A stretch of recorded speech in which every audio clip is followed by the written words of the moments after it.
Crime की कई तरह की खबरें आपने सुनी होंगी, लेकिन क्या आप जानते हैं कि किसी को मोटी कहना भी अपराध के दायरे में आता है। एक बॉस का अपनी महिला कर्मचारी को मोटी कहकर पुकारना बेहद भारी पड़ गया और बॉस को इस मामले में 18 लाख रुपए का जुर्माना भी देना पड़ा। नमस्कार, मैं हूं आपके साथ शुभम गुप्ता और आप देखना शुरू कर चुके हैं जनहित टाइम्स। मोटी, छोटी, पतली, चश्मिश, कल्लू और भी ना जाने कितने ही शब्द हम अक्सर सुनते हैं, कभी मजाक में तो कभी किसी को चिढ़ाने के लिए। कई लोग दूसरों के लिए अक्सर इस तरह के शब्दों का इस्तेमाल करते हैं। लेकिन क्या आप जानते हैं कि ये शब्द बोलना आपके लिए एक बड़ी मुसीबत का सबब बन सकता है। आपको ऐसे शब्दों के इस्तेमाल के लिए सज़ा हो सकती है या फिर आप पर लाखों का जुर्माना भी लगाया जा सकता है। सबसे पहले आपको एक केस बताते हैं जिसमें एक लड़की को मोटी कहना उसके बॉस के लिए काफ़ी भारी पड़ गया।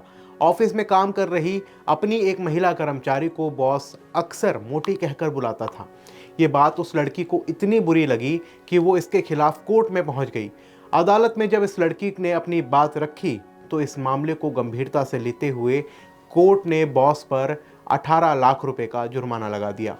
ये खबर स्कॉटलैंड की है। ग्लासगो में रहने वाली आयशा जमानी ने अपने बॉस शहजाद यूनिस पर थोड़े समय पहले ये आरोप लगाए थे। डेरोगेटरी यानी कि भद्दी टिप्पणी के खिलाफ कोर्ट ने सख्त रुख अपनाया और शहजाद को जुर्माने के तौर पर आयशा को 18 लाख रुपए देने का आदेश दिया।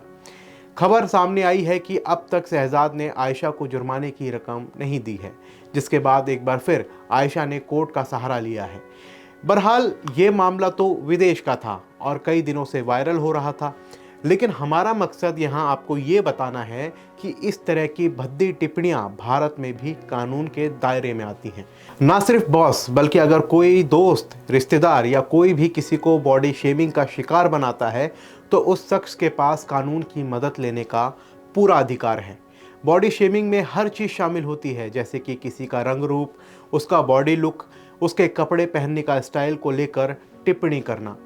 बॉडी शेमिंग पर वैसे तो प्रत्यक्ष रूप से कोई कानून हमारे देश में नहीं है, लेकिन इसे कानून की कई धाराओं के तहत शामिल किया गया है। लेबर एक्ट के तहत बॉडी शेमिंग के खिलाफ कोर्ट में अपनी बात रखी जा सकती है। ये कानून कहता है कि किसी की शरीर की बनावट के हिसाब से कर्मचारी की नौकरी पर कोई असर नहीं पड़ता।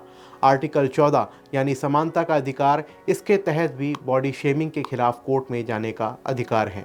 ये कानून किसी भी शख्स को समानता का अधिकार देता है। ये कानून महिला या पुरुष दोनों के केस में लागू होते हैं।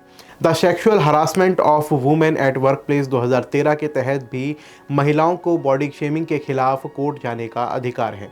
ये कानून सिर्फ महिलाओं के लिए ही लागू होता है और इसमें कई और बातें भी शामिल हैं, लेकिन बॉडी शेमिंग भी इस कानून के दायरे में ही आता है और कोर्ट इस मामले में सज़ा भी दे सकती है।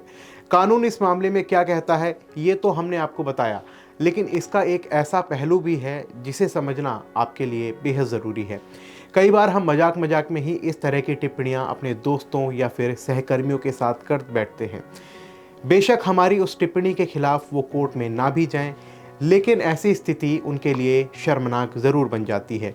कई बार तो ऐसे मामले भी सामने आते हैं कि कुछ लोग ऐसी बातों को इस कदर दिल पर लगा बैठते हैं कि सुसाइड जैसे कदम उठा लेते हैं। हमारे कहे शब्द जाने अनजाने किसी के दुख का कारण बने, उससे बेहतर है कि ऐसी स्थिति से बचा जाए। कानूनी और सामाजिक दोनों ही रूप से इस तरह की टिप्पणियों को सही नहीं ठहराया जा सकता। अभी के लिए फ़िलहाल इस रिपोर्ट में इतना ही। देश और दुनिया की तमाम खबरों में बने रहने के लिए देखते रहिए जनहित टाइम्स।